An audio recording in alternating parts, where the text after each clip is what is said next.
भगवान ने गीता जी में कहा, अनित्यम सुखम लोको मिमं प्राप भजस्व माम।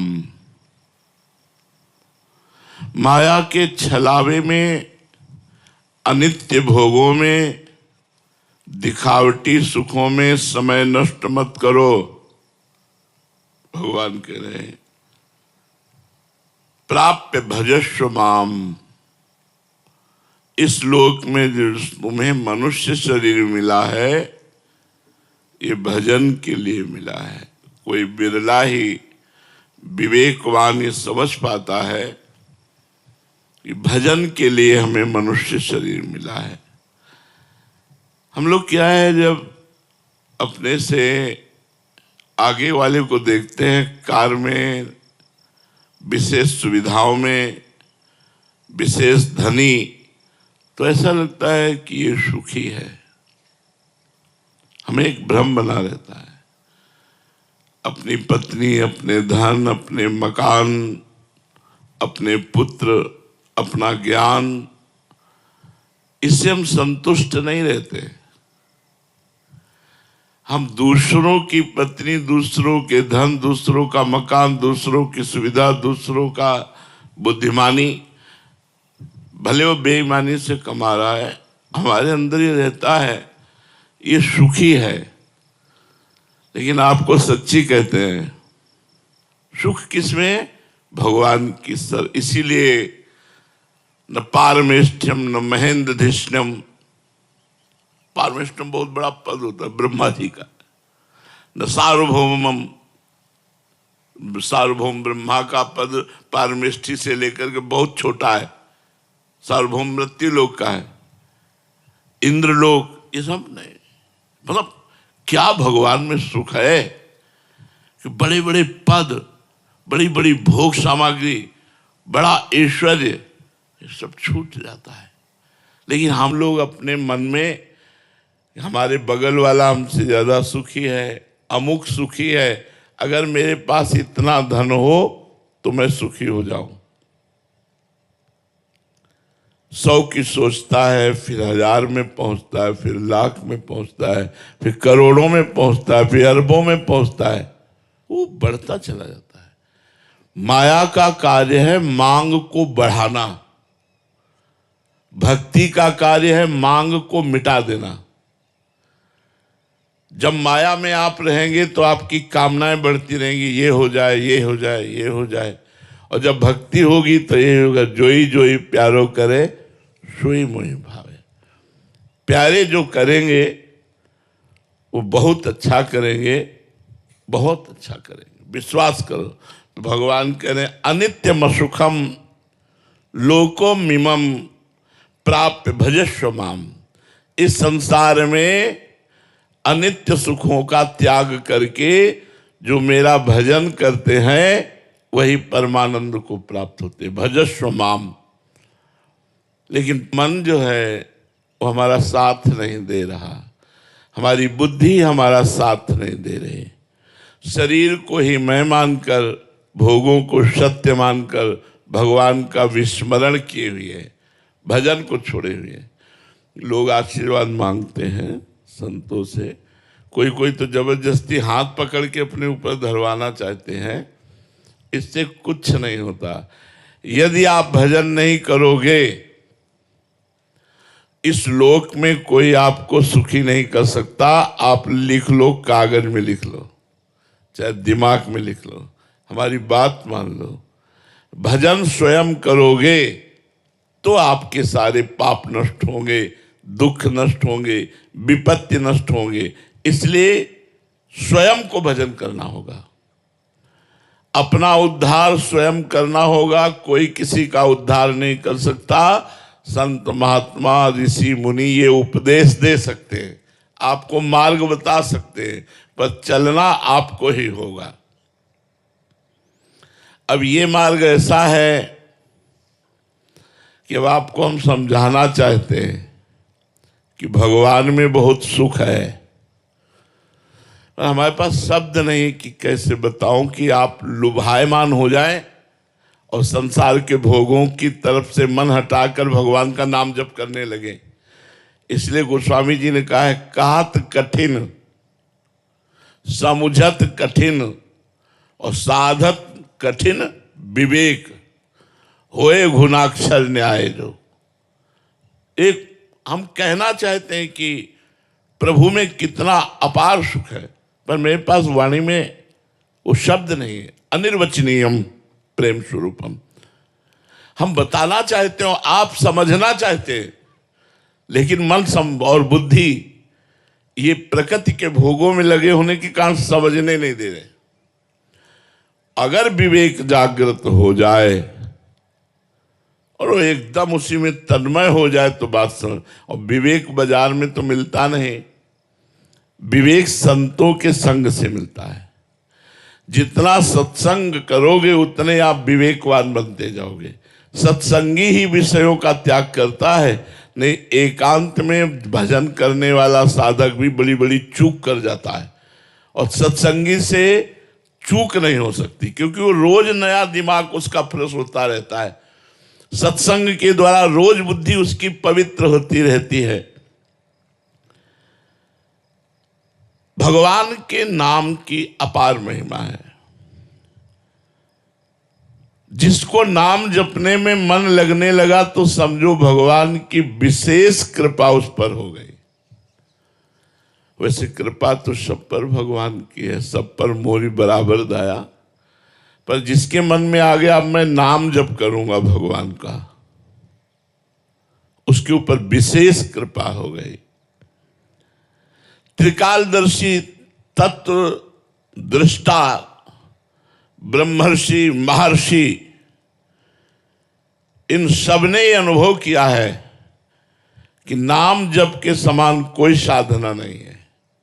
जो नाम जप करते हैं इससे बढ़कर कोई साधना नहीं है। अच्छा, इसमें पवित्र अपवित्र देश काल नियम ये सब नहीं है। आप जैसे हो वैसे आप राधा राधा उच्चारण कर सकते हो, वैसे राम राम जप सकते हो, वैसे कृष्ण कृष्ण आप जप सकते हो। न देश काल नियमो न शौच निर्णय विद्यते कुत्र चिन्नैव राधा नामनि पुरे शुचौ। आप जहां बोले राधा तो आप पवित्र हो गए। जैसे गंगा स्नान करने से पवित्र हो जाते नाम, ऐसे नाम उच्चारण करने से भीतर और बाहर अपवित्रा पवित्रो वा सर्वावस्थांगतोपि वा यह स्मरेत पुंडरीकाक्षम सवायाभ्यांतरा शुचि। भीतर और बाहर से पवित्र हो गए। पवित्र का मतलब पाप नष्ट हो गए। पाप नष्ट होने का मतलब दुख विपत्ति संकट ये सब नष्ट हो जाएंगे। तुलसी अपने राम को रीज भजो या खींच, उल्टो सूधो जामी है खेत परे को बीज। अगर बीज ऐसे गिर जाए तो भी वो उल्टा भी जग जाएगा और सीधा गिरे तो भी जग जाएगा। आप उल्टा सीधा जैसे भी बने भाव को भाव न खाल सहो, नाम जपत मंगल दिसित सहो। उल्टा जप रहे थे मरा मरा मरा मरा। एक जगह तो दृष्टांत ऐसा मिला कि जिसमें भगवान के शास्त्र नाम में कोई नाम नहीं था और उसे भगवत प्राप्ति हो गई। एक गांव का ग्वारिया, पहले ऐसा होता था जमींदारों की गाय चराते, जमींदारों की चाकरी करते थे, पर वो छोटे मोटे राजाओं जैसा उनका वैभव होता था। तो गांव में भागवत हुई। हम आपको नाम की महिमा बता रहे हैं। कुछ लोग उधर से निकले और ग्वारिया से कहा, रे जिंदगी बर्बाद होती जा रही है, भागवत सुनिया। एक दिन गांव में भागवत हो रही तो बोली हमारे गायें, तो किसी दयालु ने कहा 1 घंटा के लिए हम देख लेंगे, तुम 1 घंटा के लिए भागवत सुनियाओ। वो गया, सबसे पीछे बैठ गया। पढ़े लिखे तो कुछ था नहीं। पंडित जी ने कहा जो दीक्षा नहीं लेता उसका जीवन व्यर्थ चला जाता है, और नरकगामी होता है, ऐसे आचरण होते हैं। गुरु मंत्र और गुरु दीक्षा लेने से बचाव पक्ष पुष्ट होता है कि एक बार ही नाम मंत्र सही यमराज के रजिस्टर में जब लिख जाता तो भारी पड़ जाता है। और तो उसका मन लगा नहीं, उठा और चल दिया। शाम के भाग के आया और पंडित जी से कहा, पंडित जी आपने कहा था गुरु दीक्षा लिए बिना मनुष्य का जन्म व्यर्थ हो जाता है। तो उसकी हालत देखी, फटे पुराने कपड़े, अपने आप दिखाई देता है। अब वो गरीब आदमी, गांव का ग्वारिया, कुछ देने लेने वाला चक्कर तो था नहीं। पंडित जी ने कहा कि कल ले लेना। फिर शाम के आया, कहा कल ले लेना। ऐसे 7 दिन भागवत के पूरे हो गए। 8वें दिन पंडित जी, अब रात्रि में खूब भागवत समाप्त हुई तो दही दूध रबड़ी, जब तो सुबह 4 बजे तड़के शौच जा रहे थे। पहले लेटरिन बाथरूम तो होते नहीं थे, तो बाहर शौच जा रहे थे। उसने सोचा यही अवसर है पंडित जी से मिलने का। दौड़ के गया और कहा, पंडित जी गुरु मंत्र दे दो। अरे बोले पागल है, बोले बिना गुरु मंत्र लिए हम ले जाएंगे। सोचा अब अच्छा, कोई भी सभ्य आदमी किसी के सामने शौच कैसे बैठ सकता है। और वो पीछे लग गया तो उनका धत गपो चंद कहीं का, धत गपो चंद। बोले अच्छा गुरुजी, और लौट गए। उसने समझा यही गुरु मंत्र है, गुरुजी ने दिया है। अब जमींदार से कहा, आज से हम गुरु मंत्र ले लिए, अब भजन करेंगे, अब आपकी गाय नहीं चराएंगे, आप भोजन देना या ना देना। घर में नहा धो के बैठ गया, बोला धत गपोचंद, धत गपोचंद। देखो भगवान के नाम की महिमा। अब इसमें कोई नाम नहीं भगवान का, रोज नियम से जपना और रोज हृदय से प्रार्थना करना कि प्रभु मैं तो गंवार हूं, मैं नीच हूं, पाप भी हमसे बने, प्रभु हम पर कृपा करो। तो रुक्मिणी नाथ भगवान द्वारिकाधीश जी, रुक्मिणी जी से कहा आज एक भक्त के दर्शन करने जाएंगे, उसको आशीर्वाद देंगे। तो रुक्मिणी जी ने कहा कि हमको भी अवसर मिले आपके भक्त के दर्शन का। बोले बड़ा अजीब भक्त है, अब आप देख लो। तो उनका प्रभु आपके साथ ही चलने का मन है। तो भगवत स्वरूप हटाकर एक धनी मानी का पुरुष का रूप भगवान ने और लक्ष्मी जी ने धारण किया। लक्ष्मी जी हैं, रुक्मिणी जी, दोनों। भगवान तो सर्वांतर्यामी उसके घर के दरवाजे में खड़े हुए। तो रुक्मिणी जी ने कहा पहले हम दर्शन करेंगे भक्त के। तो उनका वैसे हम पहले दर्शन करते तो ठीक रहता, अब आप दर्शन करेंगी तो देखे आओ, आप ही दर्शन करे हो।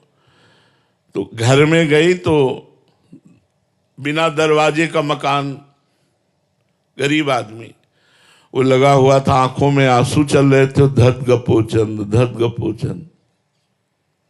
रुक्मिणी जी ने भगवान के समस्त नामों का ज्ञान रखने वाली, उन्होंने कहा ऐसा नाम तो हमने आज तक नहीं सुना। नजदीक गई और कहा ए, किसका नाम जप कर रहा है? ये भगवान का नाम तो है नहीं, किसका नाम जप कर रहा है? तो जब कहा भगवान का नाम नहीं तो उसको लगा मेरे गुरु जी ने दिया, और ये स्त्री कह रही भगवान का नाम नहीं। तो आंख खोला, कहा तुम्हारे खसम का नाम जप कर रहे हो। किसका जप कर रहे हैं? खसम माने होता पति। रुक्मिणी जी आई, बोले बड़ा ज्ञानी महात्मा है, वो कह जान गया। हम तो छुपे वेश में गई, लेकिन वो जान गया कि हम आपकी पत्नी हैं, और उसने कहा कि आपके पति का भजन। लेकिन प्रभु आज तक हमने इतने नाम सुने, ये नाम तो कभी सुना नहीं। तो प्रभु ये आपका नाम कैसे हो सकता है? धत गपोचंद कैसे नाम हो सकता है? भगवान ने कहा इसमें एक लीला है।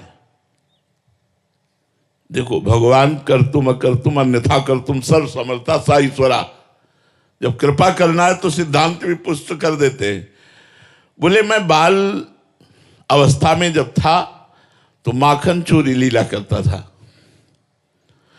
एक गोपी बड़ी चतुर थी, उसने अपना जो माट था माखन का वो बहुत ऊंचे में टांग दिया था।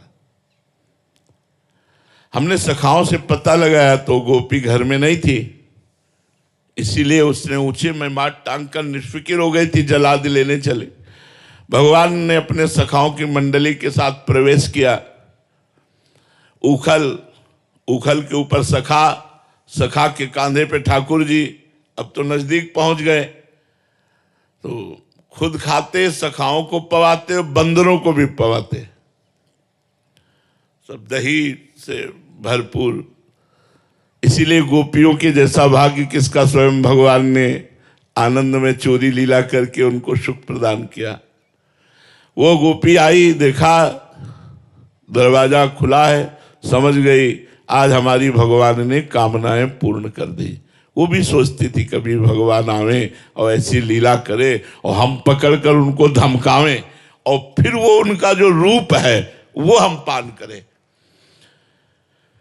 सखाओं ने कहा कन्हैया सावधान, सब अलर्ट हो गया। अब सावधान क्या होता, दरवाजे पे कड़ी भागने का कोई अवसर नहीं। उसने कहा ए जी आप क्या कर रहे थे, चोरी? तो कहा चोरी कैसे? बोले क्यों, मेरे घर में, ये तुम्हारा घर है? सच्ची गोपी, मुझे बिल्कुल पता नहीं था कि तुम्हारा घर है, मुझे तो लगा कि मेरा ही घर है। अच्छा चलो मान लिया तुम्हारा घर है, तो माखन इतना इतना हाथ में। बोले हमें लगा कि मैया आएगी, माखन की तरफ देखा तो उसमें कुछ चींटियां थी, तो चींटियां निकालने के लिए हमने सोचा सखाओं के साथ चींटियां निकाल देते, फिर मैया आएगी आराम से पवाएगी। तो उनका महाराज चींटी अंगुली से निकलती, इतने इतने हाथ सने हुए, तो बोले जब चींटी के ऊपर ऐसे अंगुली रखते तो नीचे चली जाती, तो उसको ऐसे ऐसे करके, बड़े चतुर हो, तो मुंह में तुम्हारे क्यों लगा हुआ है? बोले एक मक्खी थी बहुत परेशान कर रही थी, बार बार मुंह में आती थी, तो भी हमने ऐसे कर लिया तो पूरा मुंह में लग गया, तो उसका दर्द गपोचर। भगवान ने कहा उस समय का दिया हुआ गोपी का नाम है, और भगवान लक्ष्मी जी के सहित गए, रुक्मिणी जी के सहित, और उसको दर्शन दिया और ब्रह्मबोध कराया।